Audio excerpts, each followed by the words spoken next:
Hey, Pastor Tom here from City on a Hill Church, making the number 2 video for life groups. The first was discovering your missional focus. Now we're going to be talking about developing a missional strategy. So, okay, you picked your target. I don't like that word target. It sounds too military. We're not killing anyone. But you picked who God's leading you to make a difference in their life. Now what? What I want to share with you is this idea of 3 circles.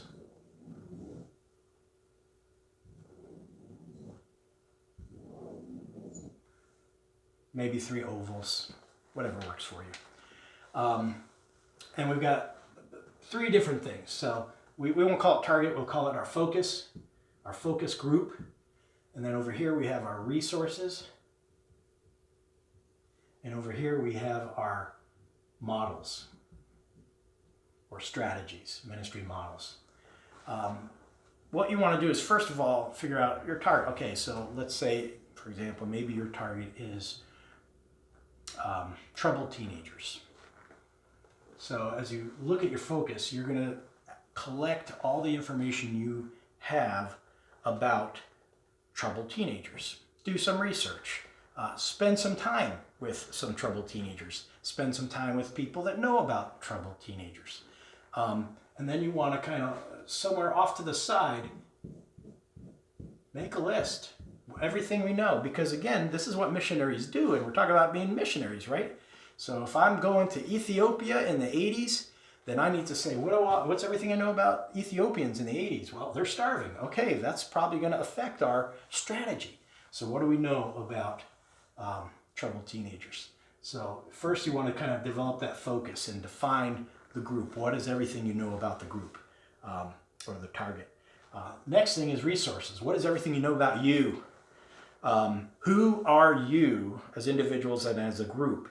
What do you have to work with as a group? What are your material resources? What are your skills? What are your interests? What does your schedules look like?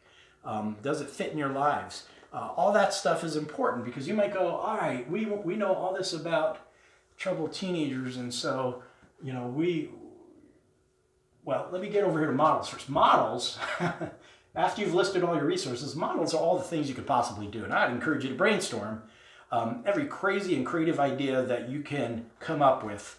Challenge yourselves to come up with 10 to 20 different ideas to really push yourselves to think outside the box. If you just come up with like 4 viable ideas, there might be like the most brilliant idea ever that was number 7, but because you didn't push yourself to 10 or 20, you never got there.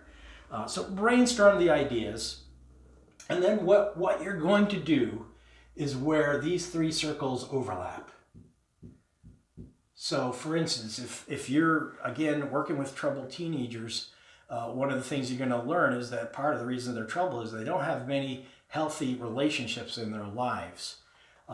You might go over to resources and go, oh, well, we got 12 people. We could, you know, what could we do relationally?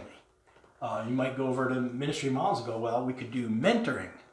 But then you look at your schedules and go, well, I've got a half hour on Thursday. Well, that's not going to cut the help for mentoring. So you might go through all the different models and go, well, mentoring won't work, but maybe there's other people that mentor. I knew a church in Vermont. They didn't have a lot of mentors, but what they did, they put on a game night every month for the kids and mentors that were in a local mentoring program. So they weren't the mentors, but they were facilitating that relationship. So they came up with a model that matched their focus group, and they said, we don't have the time to mentor, but we have a church building, we've got some money, we can put on an event, and it matched their resources, and they came up with an idea of how to minister to troubled teens. So again, that's what you want to do with your group, is list all your resources. How much time do I have available? Do we have material resources? Is this something that's going to cost more money than we have? Or maybe we're good at cooking and we're going to do something with food, or maybe, maybe I own 7 jet skis and I know kids like to jet ski. I don't know. Sorry, Dwayne. But what are your material? What do you have to offer from that, from the material perspective? Skills. What are you good at? What are you not good at? again, you may decide, well, we're going to put on a concert for, troubled teens. Unfortunately, no one in our group can sing. So again, you want to cross that one off your list. So what skills and abilities you have, what interests? If there's an overlap in your interest with the people group, that's huge. So if you're a group that, man, the best part of your life group is dinner, and you're feeling led to minister to Hispanic people, there's Hispanic people that like to eat too. So that might be your connection with your people group. Maybe it's disc golf. I know one of our life groups has done a disc golf night or disc golf day more than once.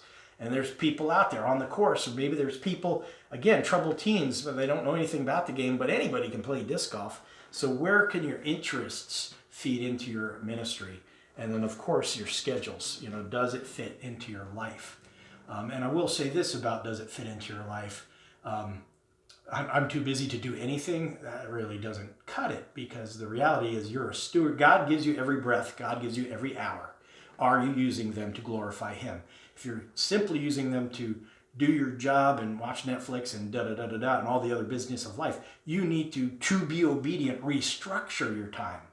Now, I'm not saying drop everything, but I'm saying if you can't find time to serve it all, you need to restructure your time, because not serving is not obeying. That's just, sorry, can't cushion that one for you. So again, where do these circles overlap? From there, I would take your short list.